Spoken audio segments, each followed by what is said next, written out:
In today's episode, I'm going to show you all the ins and outs of how to get good quality scans with 3D scanners. Stay tuned.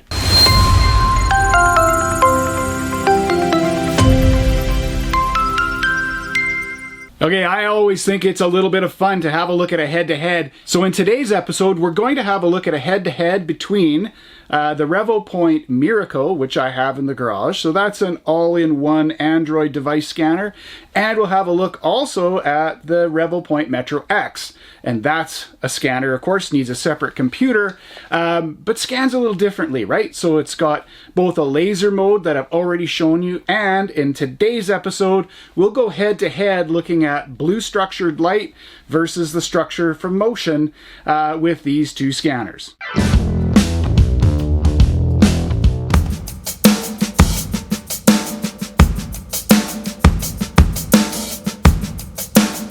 Okay, as we're finished up here at the back of the engine, it's now time to just sort of unbolt the wiring harness. I'm leaving as much of it connected as I can, but prior to doing that, I've got a number of connectors that need to get labeled, and I have cleaned everything up here as well as I possibly can. I absolutely hate videos on the internet where people are working on dirty engines. Like, yeah, if you have to, that's one thing, but for guys in their garage, make it nice, make it clean, take an hour or two. Clean it up for yourself. There's plugs and wires and things going everywhere. The way I do it, and the way I've been doing it for a while, these things, they're just a tabbed version of a zip tie. And what I do is I clean myself up, I get mentally prepared, and then I write down where the wire goes. I try to do things like leave coil packs attached, because then it's not, you don't really need to label it because they're only going to go in one place. So I'm only doing this just to get a reasonable scan of the engine because I don't want a bunch of dirt and crap in my scan.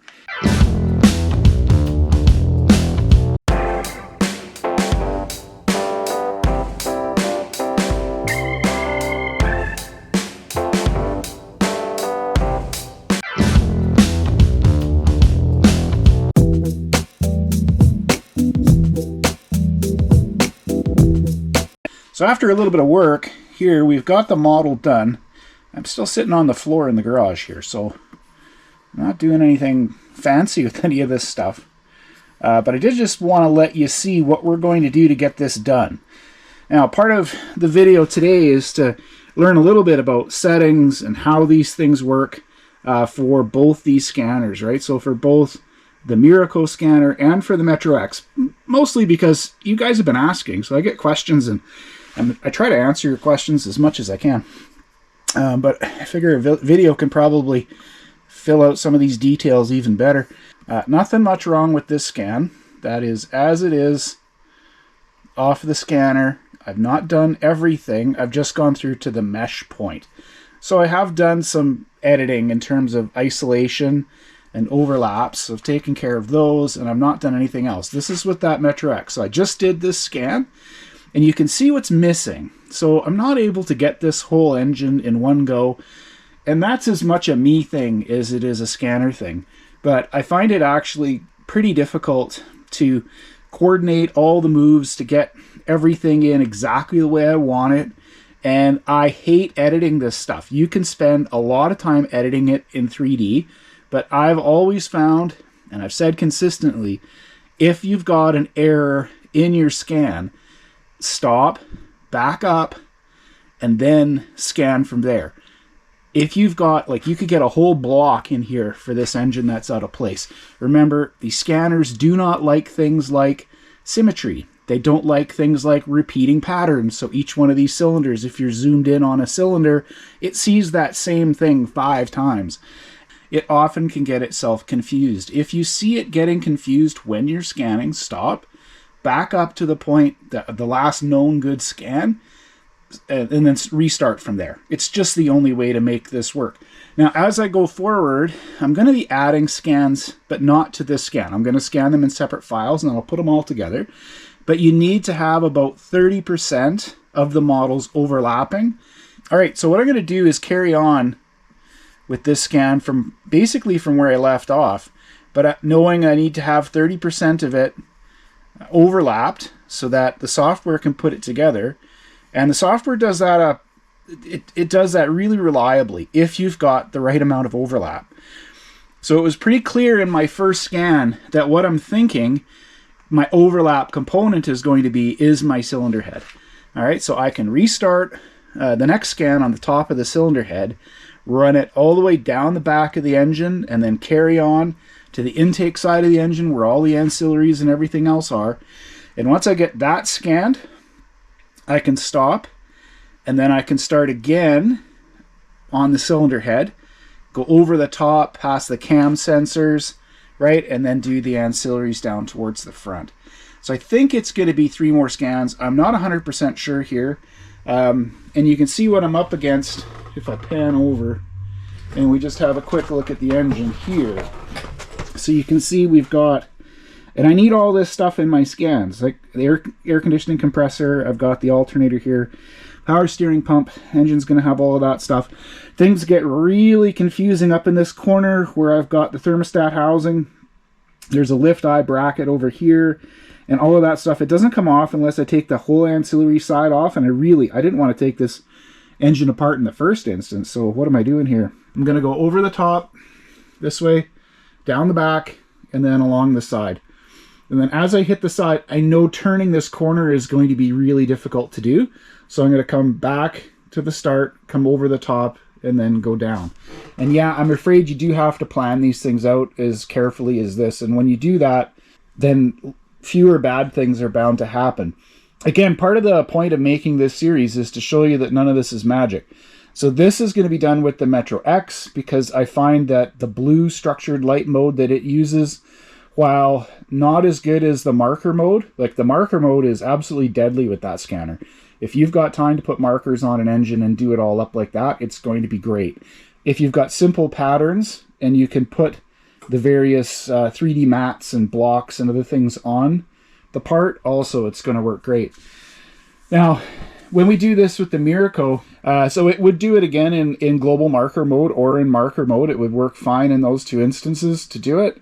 But if you do it in far mode, right, far mode, so that I could get everything kind of in there, then it doesn't really capture enough points to render it well. If I do it in near mode, then almost everything here is a little bit too big.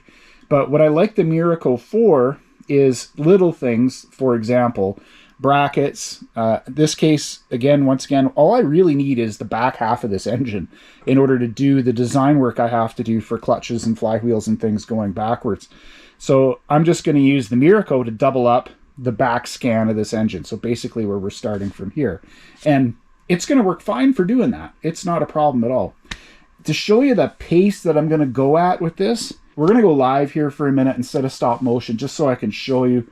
Again, if you're trying to make a decision on buying one of these things, that's probably why you're here. You're not here just for, I mean, I don't try to be entertaining. I just, I hope it's not terrible.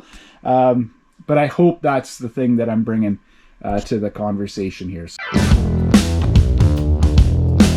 Okay, I think I'm set up now to show you how this all works, and I'm going to show you a few of the little tricks that I've discovered along the way. I hope these are going to be helpful, and I'm going to try to keep this as concise as I can. So let's start right at the start. Now, I know I need to get 30% of that scan overlapped, as I said, and I'm really interested in getting a detailed scan of the backside of this engine, which is the important part that I need. The rest of it will be nice, but it's not critical. Now, before I start scanning, when I'm just looking at my setup here, I've got everything set the way I want. My scan is full field. I'm doing a general object, not a dark object. I'm giving myself some variability in terms of scan range, so from 200 to 400 millimeters is fine. I got to keep an eye on that as I go for the depth camera. But here's one of the settings that was really messing me up originally, is this depth exposure. Because I'm an auto kind of guy, right? So I'm just set it, forget it, so switch it on auto and I'm happy. Truthfully, it's not happy with me when I do that. And it's because I'm asking the scanner, the computer, to do 2 things at once. So I both need it to scan the engine, and I need it to be automatically adjusting the exposure for whatever it sees. And that's going to further slow me down. So what I've done here is just sort of standard operating procedure is stopped using the auto mode and started to use the controls on the scanner. So the scanner can control all of this on the fly based on your light conditions. You just need to be able to watch what you're doing originally and make sure that it's given itself. See here, it's like terrible. It doesn't know what it's doing. I'm too close as well. But as soon as I pull it out, it's like, no, depth camera is underexposed for the back of the engine. Okay, so then if we go here on the back, now I can handle parts of that exposure by adding more light, which is always advisable. But if I just click on the button on the camera, what I want to do is balance that exposure. So the areas that are in gray are properly exposed. The areas that are in red are overexposed. The areas that are in blue are underexposed. Given the cracks, crevices, whatever on this engine block, you're always going to have sort of little dark holes that it's not going to love when you do it. And when you do that, the quality of the scan goes down. Right? So if you were to run this, say for example, at the bottom of the engine here, this is a horrible area for it to scan because there's lots of symmetrical pieces here. And in this case, it's underexposed. So as soon as I crank that exposure up a little bit, then it gets a much better look at things. And it's just rendering a much cleaner image. But if I go back to like one standard measure here, then that's going to be really underexposed and it's not going to work right. So as I'm moving around the scan, I can be adjusting the exposure, right? So I can be changing those two buttons to make sure that we're always getting things in the right exposure range before I go. Now, that's the secret sauce here, folks. Everything else is about pace of movement. So I'm going to show you how fast I move because I'm pretty frustrated with watching videos of guys doing this, right? Like they do this. They put it on video lapse and they go, here we go, scanning my engine. Isn't that easy? Da, da, da, da, da. And then I get a beautiful engine scan. And I'll tell you, if I look at what's going on over here, we'll go full frame for you, which I also can control from the scanner. If I do this, this is what it's picking up. Like, you're not giving this machine a chance to get a decent scan in this mode. With the MetroX and with the Miraco, in fact, with any 3D scanner, you do not want to be rotating it around, right, as you're scanning. So what I try to do, and the reason that I get nice clean scans that I'm getting, is I'm trying to move the scanner in a very consistent way, both up and down, so I can kind of cover it over as I go, and then I can move it. I usually will go tilt it side to side to try to pick up areas where I see that it hasn't got points covered. And then I might even, so for example, on the engine here, I want to get the bottom side of the cam cover here. So I'm going to tilt it up. So I'm going to start here, let it tilt up, and then I'll take that same angle and consistently run that all the way down the engine, all the way back up, right? Trying to get it as consistent as I can. So don't wave it around. I see people doing that. It just leads to frustrating scans. Even as you're doing it, don't be twisting and turning it. You know, if you find that the engine, say for example, might scan better going north-south than going east-west, north-south mode, same thing. You're going to just move it. You try to keep it in the same plane and the same distance away from that target. If you do that, pretty much your scans are going to work a lot better. So it's not the scanner, it's you. All right, so we'll leave it at that. Show you some of these scans, and I'll actually get to work here scanning this engine now. So we're going to pick an area that's unique, and we're going to start there. So we're going to keep on scanning. Now in this case, I'm going to move because I'm sort of not in a comfortable position, right? My arms are all out here and it's getting to be a little bit much. I'm just going to shift myself a little bit. I can start back scanning where I've scanned before, as long as there's features that it knows. So I can then pick it up pretty easily. It'll start, it'll come in, and wait till it locks in. You'll actually see that model move a little bit. Go really slowly. And then I watch the computer screen more than I watch the engine. The engine's not important. That's the subject. I'm going to pause it here. I'm going to go around to the other side of the engine block here, because there's other features I can't pick up, as my arms aren't going to bend in that way. I'm going to come back to where I started the scan though.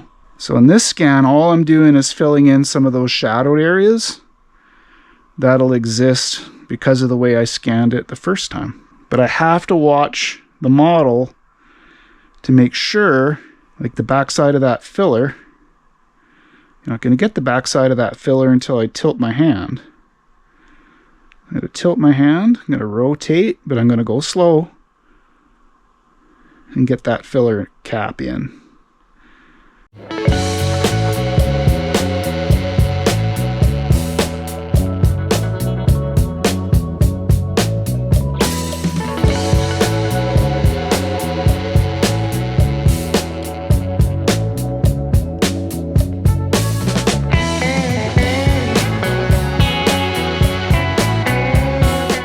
So after all that work, here we are, and I haven't done anything with the model so far, no joke. I've just fused it, so you can see it's not yet a mesh, because the mesh turns into wee triangle-y thingies over there. So this is just a fused point cloud at this point. If you get this as your result, you're in really good shape. Okay, because if I just scan around, this is before I've done any of that. Like, I can see I've got a few artifacts here and there, but nothing that I'm too concerned about. Again, some of the deep dark holes didn't come out back of the engine. Don't really care. It's not a problem, really, not functionally. All the other ancillary pieces are here. All the brackets are here. Okay, now we're back on the back of the engine. We've switched scanners. We now have the Revopoint Miraco. One of the things I really like about this scanner is it isn't all-in-one. It is just working on an Android device. Again, let's not ask too much of these scanners. So I'm going to run this in near mode because I do need the detail from the engine to come up nice and clean. Like I need to be able to actually find the bolt holes. I need to get all that stuff done. So there's a couple of things that I'm going to explain as I do it. I don't need the whole engine technically to do the little bit of engineering that I'm going to do for the immediate future. So this is the sort of thing that I think is a really great use for the Miraco. Yes, it can scan larger things in FAR mode. I've given a demonstration of that in other videos. But in FAR mode, for this kind of detail, like for the back of an engine, we know it's not going to like that. I've tried it. I have sprayed the engine, as you saw before. The Miraco likes that. The MetroX doesn't really need it, but the Miraco likes it. So, and in this case, all I'm going to do is get myself a quick scan of the back of the engine in this mode. Same rule as last time, right? We're going to have a look at where we are in terms of over and under exposure. Same rules, right? So things that are red showing up in this panel are overexposed, blue are underexposed. So we want to make sure our exposures are nice. I'm going to check it in a couple locations. This is back to the sort of technique that I've sorted out. Works for me. If I put it in auto mode again, I think that it's just asking kind of a lot of the Android device to do it in both instances. So once I get down here, it's still okay, a little bit underexposed here, so we can crank that exposure up. So if I go 8 here on this sliding scale and I go 6 for the top, we're going to be just fine. And I can adjust that on the fly just like you saw me do right there. We'll start with an area that I know is going to work okay, and then we're going to focus on that slow movement. Again, watch the big screen here. You know, if you go crazy, it's not going to know what you're doing. It's not going to like that. If we move nice and slow, and just like with the MetroX, we're going to try to move this in parallel to the face that we're doing. We're not going to be, you know, dancing the scanner all over the place. This is not good scan technique. Just top to bottom, we're going to work it really carefully.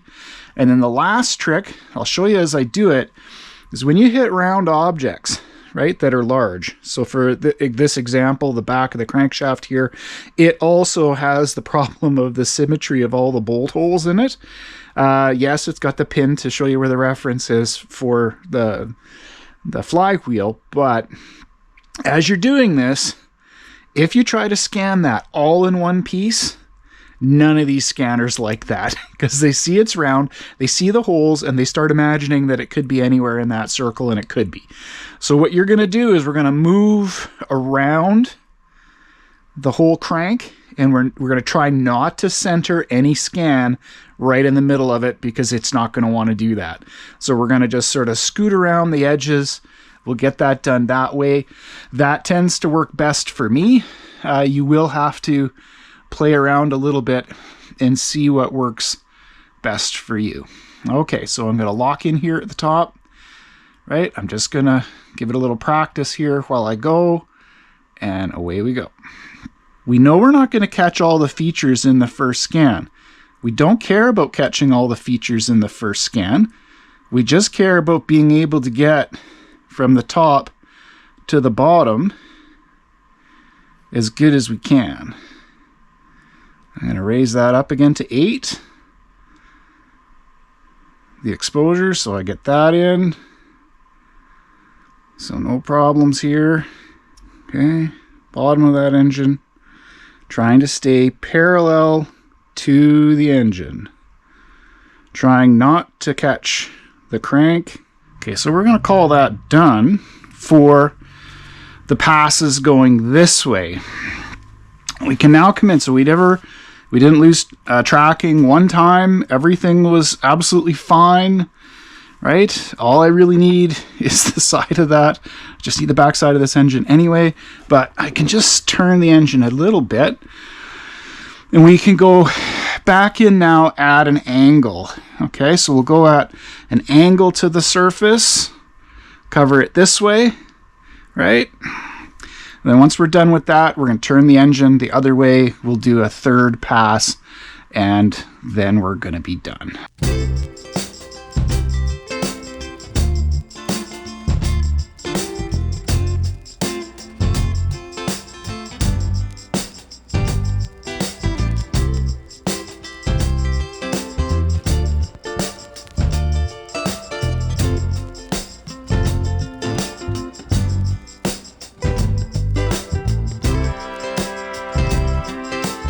Okay, so we're going to just process this model. I'll take you into the computer and I'll show you how that works there. Again, for any of the criticism that I've heard of the thing, like, I just don't have the same work experience, right? Like, as I'm getting my workflow dialed in the garage, like, I lost tracking one time way over here in the bottom because I moved a little bit too soon. So I think most of the issue people are having, or most of the things that people are contacting me about, is you're trying to do this, right? This does not work. Whether it's the MetroX, which you can hear above me, or the Miraco, or any scanner, systematic movement is what it wants, right? Give it that, try to move it in a single plane, then try to adjust that plane, right? 30 degrees one way, say 20 or 30 degrees another. You want to catch the ups or the downs, you move it, and then you just fill it. And you saw what I was doing at the end of that scan, right? Looking for areas where I need more points, going in there, catching it, just getting the more points in there so that I don't have a million redundant points in the whole model. Okay, so that's pretty good. And back to the computer. So in the Revopoint software now, I've opened up the engine files. You can see that I've got quite a few in here, only a couple that I've turned into properly meshed models. So we're just going to go in and quickly have a look, mostly because people have been asking. So I wouldn't normally go into this much detail, but so back when we were scanning, I said we were going to do it in a couple of pieces. So here we go with one of those pieces. And this has had some cleanup. Okay, so I've already taken it to a meshed stage.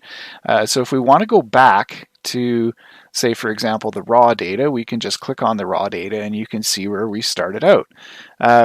once again, if you start out with a nice clean scan, then you're giving yourself the best chance possible of having things go well as you go forward. So here's that scan that I got when I was focusing on the back of the engine. Again, we were going to be using the top of the cylinder head really as the sort of common reference point.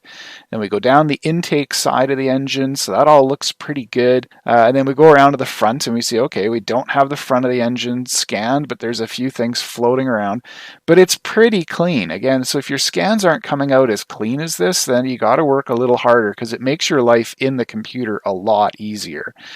So then I went in and I fused those points. When I did the fusion, then I'm using the tools at the top. I don't use the one click because it tends to make things a little bit overly smooth for me. So I go in, I fused it, then I looked at the isolation, so I just looked at any point clouds. Again, these are the things that are disconnected, so if it finds a point off in space somewhere, it takes care of it.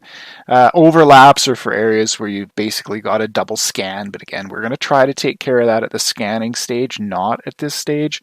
And I haven't done any smoothing or simplifying or anything with the fused model, so you can read the writing on the back of those cam sensors. You can see this one's always pretty impressive, right? So you can see this is the bearing sizes as marked by the factory, so they're all Bs. So there's just little dimples, but when you zoom in this far, you can see where you've got individual overlapping scans, right? So I've got overlapping scans at that part of the crank. I don't have as many points here, but it's more than enough points to get the scan done and to have that be as accurate as we can get it. We then move forward into the meshed. So then that's turned it from points into a surface.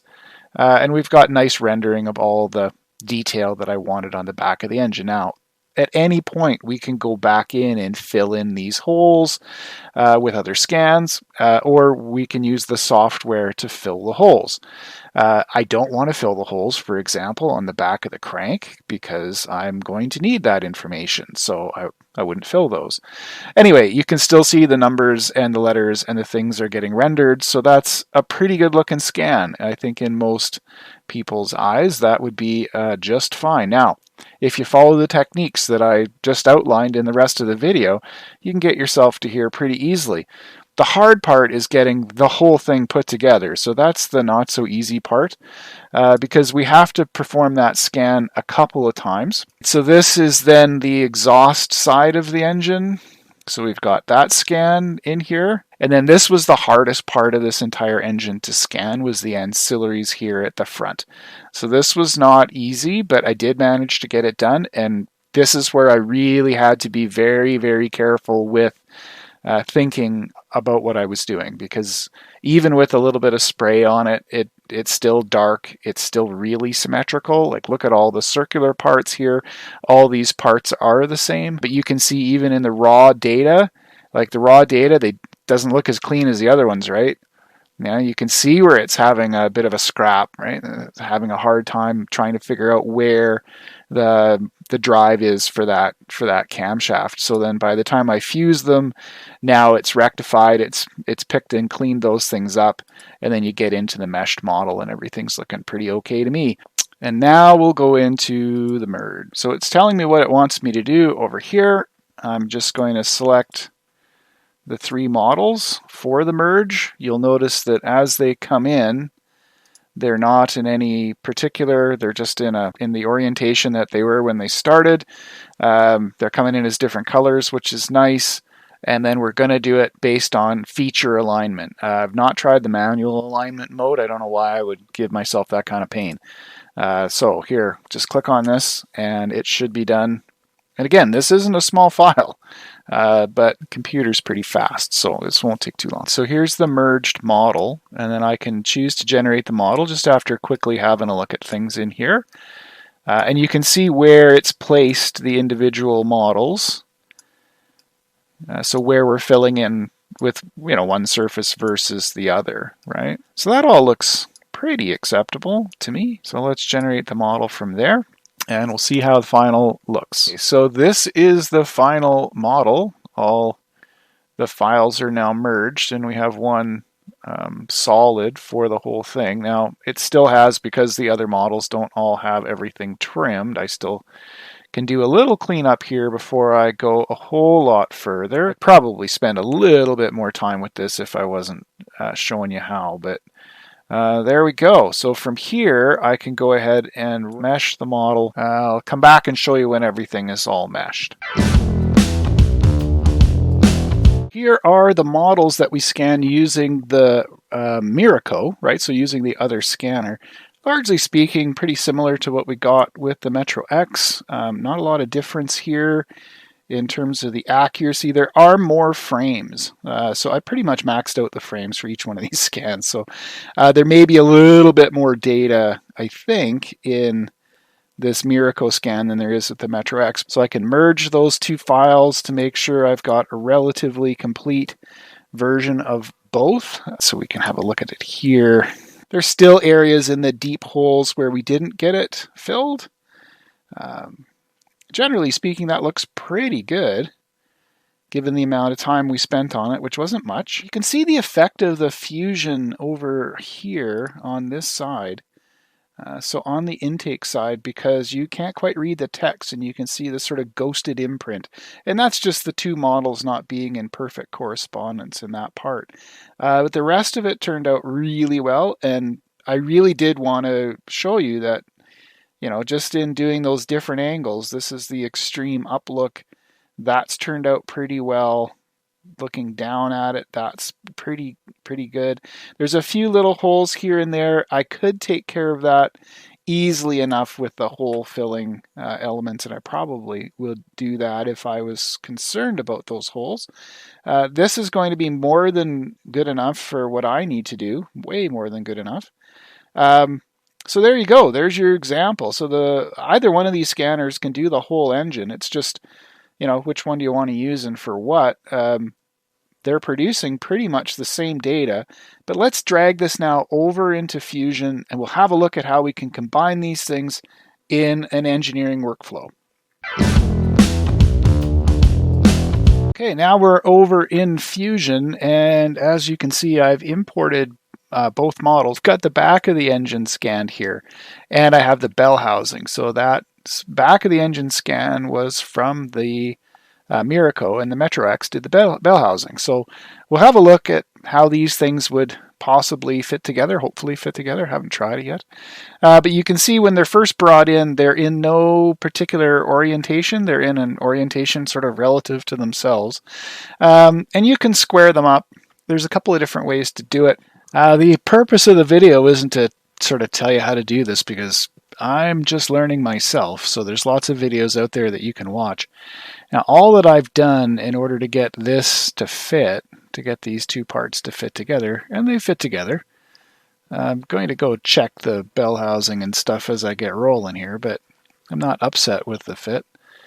If I square it up, it's pretty good.